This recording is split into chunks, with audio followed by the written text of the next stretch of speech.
So another topic that is like very sensitive, but it's not talked about as much, is casual relationships that exist in this nice age group that we're in.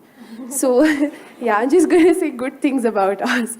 So people engage in physical relationships today, and what they lack is a lot of emotions. And we want to know if it's opinion, I mean your opinion on it, and whether people do it by choice. Is it healthy? Is it, what to make of it? Mm-hmm.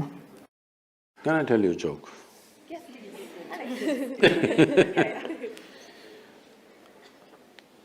There was one Mrs. Bhatia. No Bhatias? I could change the name. There was one Mrs. Bhatia who was having her 50th wedding anniversary. They had a wedding anniversary, and the next day she filed for divorce. The judge saw the divorce petition.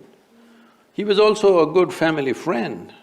So he called her and he said, "Why you want to divorce your husband? He's such a sweet little thing. Why do you want to divorce him? On what grounds you want to divorce him?" She said, "He's not been faithful to me. He's been cheating me." How do you come to this conclusion? Just yesterday you had your 50th wedding anniversary, you were fine yesterday, how do you conclude this? I got little nostalgic and started flipping through the photo album. Then I saw none of my 5 children resemble him.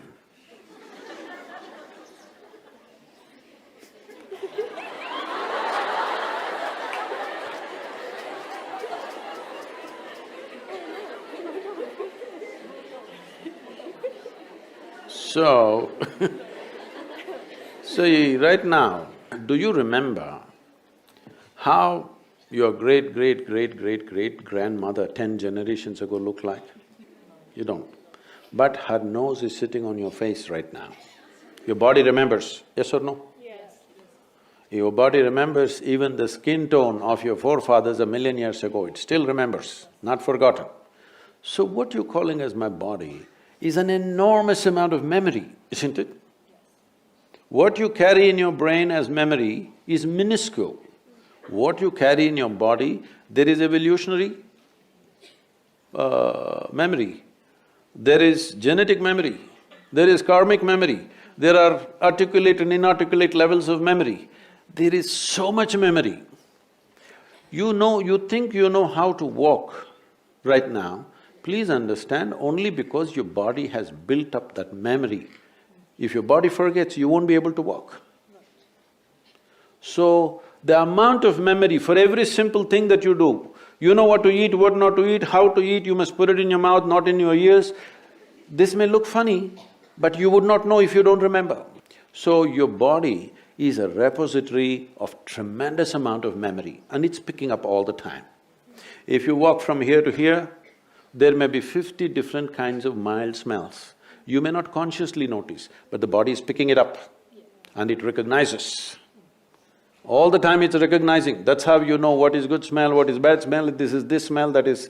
You recognize the different aspects of sound, smell, this, that, because constant recognition is happening.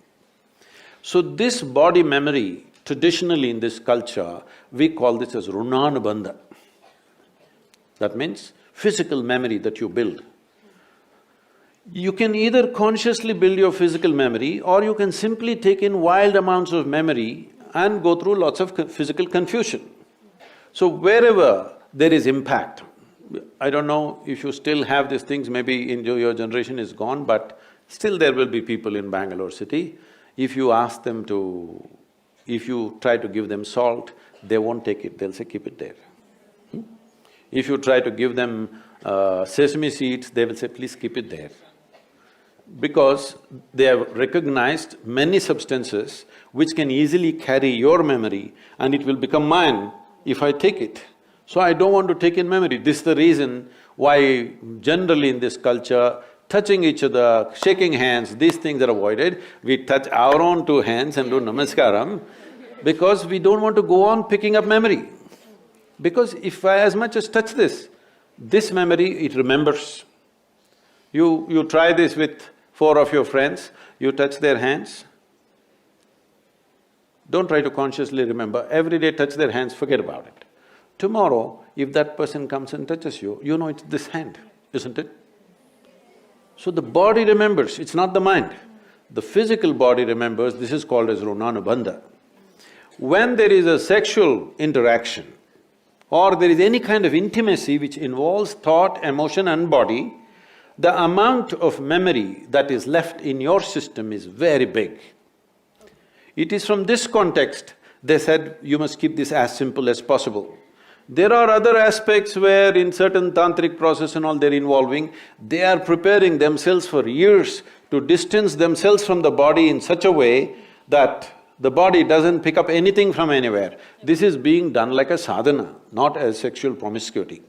So, the question is not of morality, the question is of what is it that you want to do with yourself in your life. If you want to be in such a way that in your life, your inner intelligence will be the most dominant thing in your life, not your physical body, then you must keep the body's memory as simple as possible. This is why simple types of food, people go into very simple kind of food, not complicated. Even now, I eat 1 meal a day and I eat only 1 item in the meal. I won't eat 10. I may eat all of those things another day, but today I'll eat only 1 item because it makes a huge… Just experiment and see, don't go by what I'm saying. Just experiment and see, especially when your examination time comes, eat simple food and see what a difference it makes for your intelligence, how it functions, how alert you are, everything. So, what is it that you're trying to build yourself to? Do you want to build yourself to be a sexual supernova? Or… No, I'm saying some people may have that intention, that's up to them. But what is it that you want to do with your life is something that you must decide. If you have decided that, it's very, very important that you don't unconsciously pick up enormous amount of memory because this will lead to… Later on you will see, it'll become very difficult to remain peaceful and joyful in your life, no matter what good things may be happening, simply because there is confusing memories in the system. When something else of similar nature comes, the body goes into a turmoil of confusion. It may not translate into your mind, just physically it will go on. So, it's a choice that one has to make. It's not a question of morality, it is a question of living sensibly.